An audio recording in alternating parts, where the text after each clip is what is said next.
നാളികേരം ഒരെണ്ണം പൊളിച്ചു വിറ്റിട്ടുണ്ടെങ്കിൽ ഏറ്റവും കൂടുതൽ 20 രൂപ കിട്ടും. അതായത് 1 കിലോയ്ക്ക് ഇപ്പോൾ ഇന്ന് കച്ചവടക്കാരൻ വിൽക്കുന്നത് 70 രൂപ. അപ്പോൾ 3 എണ്ണം ഉണ്ടായാലാണ് 1 കിലോ ഉണ്ടാവുള്ളൂ. പിന്നെ വലിയ തേങ്ങയാണെങ്കിൽ 2 എണ്ണം മതി. അപ്പോൾ ഇതുണ്ട്, നമ്മളിതൊക്കെ ഇങ്ങനെ കൃഷിക്കാരൻ പാവപ്പെട്ടവൻ ഇത് ഇങ്ങനെ പൊളിച്ചു വിൽക്കുക എന്ത് നഷ്ട കച്ചവടമാണ്. അപ്പോൾ ഇതൊക്കെ ഇത് നിലത്ത് വീണ് മുളച്ച് കഴിഞ്ഞിട്ടുണ്ടെങ്കിൽ ഇതിൻ്റെ വില എത്രയാ? 100 രൂപയാണ് ഒരെണ്ണത്തിന്. ഈ 20 രൂപയ്ക്ക് വരാൻ 100 രൂപ. അപ്പോൾ ഇതുണ്ട, ഞാനൊന്നും നാളികേരം ഇടില്ല. കാരണം തെങ്ങമ്മ കയറണമെങ്കിൽ 70 രൂപ 80 രൂപയാണ്. അപ്പോൾ ഒരു തെങ്ങ് 2 തെങ്ങൊക്കെ കയറണമെങ്കിലോ ഒരു തെങ്ങമ്മ ആണെങ്കിൽ 100 രൂപയാണ് ചാർജ്. അപ്പോൾ വേണ്ട, ഇതിവിടെ കിടന്ന് മുളച്ച് കഴിഞ്ഞെങ്കിൽ നമുക്ക് സുഖമായിട്ട് 100 രൂപ. എവിടെ? വഴിയോരത്ത് കച്ചവടം 100. ഇനി നിങ്ങൾ മാർക്കറ്റുകളുണ്ട്, ലുലു മാർക്കറ്റ്, അതുപോലെ സൂപ്പർ മാർക്കറ്റുകളിൽ പോയിട്ടുണ്ടെങ്കിൽ 150, 200, 250 രൂപയൊക്കെയാണ് ഇതിൻ്റെ വില. അപ്പോൾ ഇതാണ് പറയുന്നത്, ഒന്ന് ചത്താൽ മറ്റേന് വളം. അപ്പോൾ കൃഷിക്കാരൻ ഇവിടെ നിന്ന് ചാവാണ്, കച്ചവടക്കാരൻ കാശുണ്ടാക്കും. അപ്പം നമ്മൾ ചെയ്യേണ്ടതെന്ന് വെച്ചിട്ടുണ്ടെങ്കിൽ നാളികേരം ഇട്ട് കഴിഞ്ഞിട്ടുണ്ടെങ്കിൽ എല്ലാം കുത്തനെ വയ്ക്കുക, ആ മുള മോളിക്ക് വരുന്ന രീതിയിൽ. അപ്പോൾ പെട്ടെന്ന് അത് മുളച്ചു വരും. ഇത് പൊളിച്ച് വിറ്റ് കഴിഞ്ഞിട്ടുണ്ടെങ്കിലേ 100 രൂപ വഴിയോരത്താണ്. അപ്പം നമ്മളൊക്കെ ഈ മലയാളികൾ ഇതൊന്നും ഇതിൻ്റെ വില എന്താണെന്ന് പോലും ഇവനറിയില്ല. ഇതങ്ങോട്ട് മുളച്ച് കഴിഞ്ഞിട്ടുണ്ടെങ്കിൽ ദൂരെ എറിഞ്ഞു കളയാൻ ചിലരൊക്കെ തിന്നും. അപ്പം നമ്മൾ റോഡ് സൈഡുകളിലൊക്കെ വിൽക്കണത് തമിഴ്നാട്ടിലൊക്കെ 100-150 രൂപയാണ് വില. അപ്പോൾ ഇന്ന് കേരളത്തിൽ കരിക്ക് വിറ്റ് തുടങ്ങിയിട്ടുണ്ട്. പക്ഷേ പൊങ്ങ് വിൽപ്പന വളരെ കുറച്ച് തുടങ്ങി എന്ന് പറഞ്ഞാൽ ഇല്ല എന്ന് തന്നെ പറയാം. ആരും തന്നെ കണ്ടിട്ടുണ്ടാവില്ല. അപ്പോൾ എന്നെപ്പോലെയുള്ള യാത്രക്കാരുണ്ട്. ഞാനൊരു കൃഷിക്കാരനാണ്, യാത്രക്കാരാണ്, കച്ചവടക്കാരനാണ് കേട്ടോ. അപ്പോൾ ഇതിൻ്റെ വില എനിക്കറിയാം. അപ്പോൾ ഇതൊക്കെ നിസ്സാര വിലയ്ക്ക് നമ്മുടെ നാട്ടിൽ കിട്ടും കേട്ടോ. ഇതൊക്കെ കിടന്ന് മുളച്ചാലാണ് ഇതുപോലെ കൂമ്പ് വന്നത്. അല്ലെങ്കിൽ കുത്തനെയാണെങ്കിൽ കുത്തനെ വെച്ചാണെങ്കിൽ പെട്ടെന്ന് കൂമ്പ് വരും. അപ്പം ഞങ്ങളൊക്കെ കഴിഞ്ഞ ദിവസം ബോഡിമേട് പോയിട്ടുണ്ടായിരുന്നു. 2 ദിവസത്തെ യാത്രയായിരുന്നു. അവിടെയൊക്കെ കരിക്കും സാധനങ്ങളൊക്കെ വിൽപ്പനയുണ്ട്. നമ്മൾ കൃഷിക്കാർ, കേരളത്തിലെ കൃഷിക്കാരൻ കരിക്ക് വിൽക്കില്ല. തമിഴ്നാട്ടിൽ നിന്ന് കൊണ്ടുവന്നിട്ടാണ് ഇവിടെയൊക്കെ വിൽപ്പന. അപ്പം ഇന്ന് തമിഴ്നാട് കരിക്കിന് 50 രൂപയും നാടൻ കരിക്കിന് 60 രൂപയ്ക്കാണ് വിൽപ്പന. അപ്പോൾ ഒരു നാളികേരത്തിൻ്റെ വില എത്രയാ? 20 രൂപ. ഈ 20 രൂപയുടെ നാളികേരം കരിക്കാക്കി വിറ്റാലോ 30 രൂപ കിട്ടും. അപ്പോൾ 3 മാസം ഇനിയും വിളഞ്ഞാലാണ് നാളികേരം കിട്ടുള്ളൂ. അപ്പം നമ്മൾ പരമാവധി ഇപ്പം തന്നെ കരിക്ക് വിറ്റ് കഴിഞ്ഞാണെങ്കിലോ പുതിയ കൊലകൾ പൊട്ടും. ആദ്യം തെങ്ങുമ്പോൾ ചൊട്ടയുണ്ടാവും, പിന്നെ കൊലയായി വിരിഞ്ഞ് മച്ചിങ്ങയായി നാളികേരം കരിക്ക് ഉണ്ടാവും. അപ്പം നമുക്ക് വളരെ പെട്ടെന്ന് തന്നെ ഈ പൈസ കിട്ടും. അപ്പോൾ നാളികേരത്തിൻ്റെ വില നിങ്ങൾക്ക് മനസ്സിലായില്ലേ? 25 രൂപ കൂടി വന്നാ. അപ്പോൾ 30 രൂപയ്ക്ക് കരിക്ക് വെക്കാം, അവർ തന്നെ കയറും ഇടും. അപ്പോൾ ഈ 30 രൂപയ്ക്ക് മേടിച്ചിട്ടുണ്ടായിട്ട് ഇവർ കച്ചവടക്കാരന് ഒരു 40 കൊടുക്കും. 20 രൂപ അവൻ്റെ ലാഭം, 60 രൂപയ്ക്ക് വിൽക്കും കണ്ടോ. അപ്പോൾ ഇതൊക്കെ നമ്മൾ കണ്ടുപഠിക്കണം.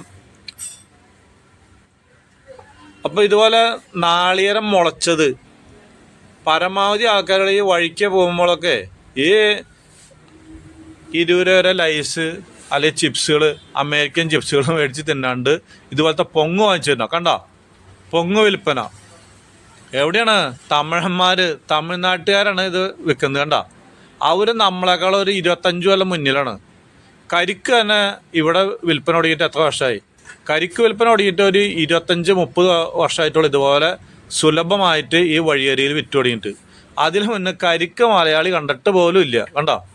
അപ്പോൾ ഈ പൊങ്ങ് വിൽപ്പന ഇതൊക്കെയാ, ഇതൊരു ടൂറിസ്റ്റ് സ്ഥലമായതുകൊണ്ട് ഇവിടെയാണ് വിൽക്കുന്നത്. ആര്? ഹിന്ദിക്കാർ അല്ലെങ്കിൽ ബംഗാളികൾ, ഇവരൊക്കെ വാങ്ങിച്ചിരുന്നത്. മലയാളിക്ക് അപ്പോഴും അറിവില്ല കണ്ടോ, ഇത് എന്താ സാധനം എന്നുള്ളത് അവർക്ക് അറിയില്ല. അപ്പോൾ ഇവൻ തന്നെ ഈ കച്ചവടക്കാരൻ പറഞ്ഞത് മലയാളികളൊന്നും മേടിക്കില്ല, ഹിന്ദിക്കാരുണ്ട്, ടൂറിസ്റ്റുകളുണ്ട് കണ്ടില്ലേ. देखो ये अच्छा केरला में बहुत है, हम नहीं खाते, केरला का क्या मालूम കണ്ടില്ലേ. അപ്പോൾ ഹിന്ദിക്കാർ വന്നിട്ട് ഇതൊക്കെ മേടിച്ചുകൊണ്ടോ കണ്ടോ. 100 രൂപയാണ് ഒരെണ്ണം. അപ്പം ഞാൻ ഇത് വാങ്ങണില്ല, ഞാൻ ഒരു പനനങ്ക് വാങ്ങിച്ച് തിന്നിട്ട് പോവാണ്. അപ്പോൾ അണ്ണൻ എന്നോട് പറയുന്നത് ഒരെണ്ണം കഴിക്ക് സാറേ, അതാണ് തരുന്നത്. ഞാൻ പറഞ്ഞു എടാ എൻ്റെ വീട്ടിലൊക്കെ ഇത് കളയാണ്. മലയാളി കൃഷിക്കാരൊക്കെ അല്ലെങ്കിൽ കച്ചവടക്കാരൊക്കെ ഈ തെങ്ങ് മില്ലുകാരൊക്കെ ഉണ്ട്, ഇത് നാളികേര കച്ചവടക്കാർ, അവരൊക്കെ ഇത് മുളച്ച് കഴിയുമ്പോൾ സാധനം എടുത്ത് വയ്ക്കളെ കണ്ടില്ലേ. അപ്പോൾ ഞാൻ ഒരു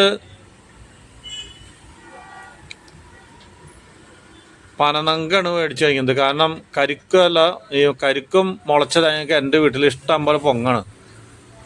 അപ്പം നിങ്ങളൊക്കെ ഈ വഴിയോരത്തെ വെക്കണ പൊങ്ങ് വാങ്ങിച്ച് കഴിക്കുക. അല്ലാണ്ട് ലേസ്, ചീറ്റോസ് ഈ സാധനങ്ങളൊക്കെ മേടിച്ചിട്ട് നിങ്ങളുടെ കാശും പോവും, നിങ്ങളുടെ ശരീരവും പോവും. അപ്പം ഞാനൊക്കെ കണ്ടില്ലേ, തെങ്ങുമയാണെങ്കിൽ തെങ്ങുമേറും, മാവുമയാണെങ്കിൽ മാവുമേറും. അപ്പോൾ ഇത് ലൂക്ക് ആലപ്പാട്ടിൽ നിന്നുള്ള ആളെ നിങ്ങൾക്ക് അറിയാലോ, ഇതാണ് കൃഷിക്കാരൻ. അപ്പോൾ എന്നും കൃഷി കൃഷി എന്ന് പറഞ്ഞിട്ട് പാട്ടും പാടി നടന്ന കാര്യമില്ല. ഞാനൊരു മലയാളി, മണ്ണിൻ കൂട്ടാളി,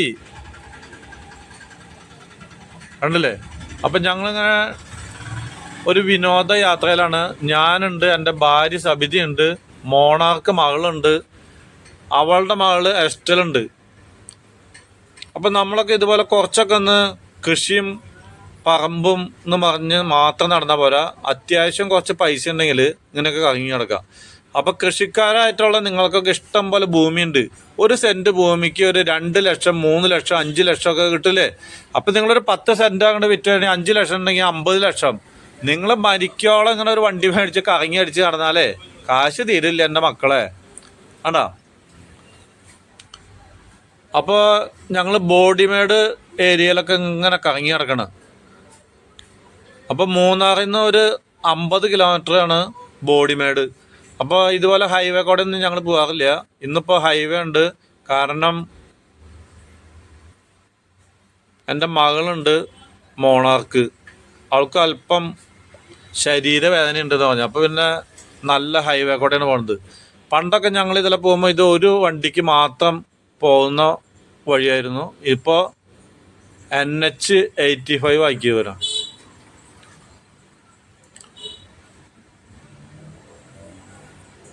അപ്പോൾ നമ്മളെല്ലാവരും പരമാവധി കർഷകരൊക്കെ ഒന്ന് സഹായിക്കുക. ഇതുപോലെ വഴി കൂടെ പോകുമ്പോഴൊക്കെ കരിക്ക് മേടിച്ചു കുടിക്കുക. കൊക്കക്കോള, സ്പ്രിൻറ്റ്, പെപ്സി, 7up അല്ലെങ്കിൽ മൗണ്ടൻ ഡ്യൂ ഈ സാധനങ്ങളൊക്കെ എൻ്റെ സൂപ്പർ മാർക്കറ്റിൽ ഇഷ്ടം പോലെ ഉണ്ട്. ദയവ് ചെയ്ത് ഇതൊക്കെ മേടിച്ചു കുടിക്കില്ല മക്കളെ. അപ്പോൾ വേണ്ട. അപ്പോൾ നമ്മളൊക്കെ എവിടെ പോകുമ്പോഴും കരിക്ക് വാങ്ങിച്ചു കുടിക്കുക, കർഷകരെ സഹായിക്കുക. കർഷകരെ സഹായിക്കത് ഒന്ന് പറയും ചെയ്യുക, പക്ഷെ നമ്മളുടെ ശരീരം നന്നാവും. കണ്ടോ? അപ്പം ഇന്ന് കൃഷി ചെയ്യുന്നത് ആരാണ്? കൃഷി ചെയ്യുന്നത് ഒരു ജോലിയും പണിയും കിട്ടാണ്ട് നടക്കുന്നവർ മാത്രമേ കൃഷി ചെയ്യണുള്ളൂ. കാരണം കൃഷി ചെയ്യണമെങ്കിൽ ഒരു ലാഭമില്ല എന്നുള്ളത് ഇന്ന് മലയാളികൾക്ക് അറിയാം. കണ്ടില്ലേ? മലമടക്കുകളും തേയിലത്തോട്ടങ്ങളും.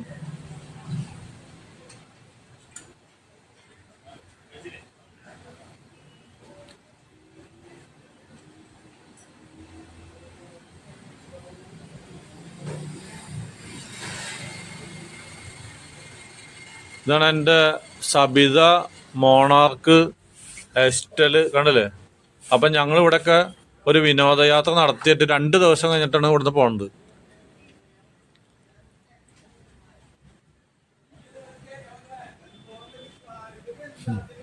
നടക്ക് അതൊക്കെ പലതും കാണിക്കും.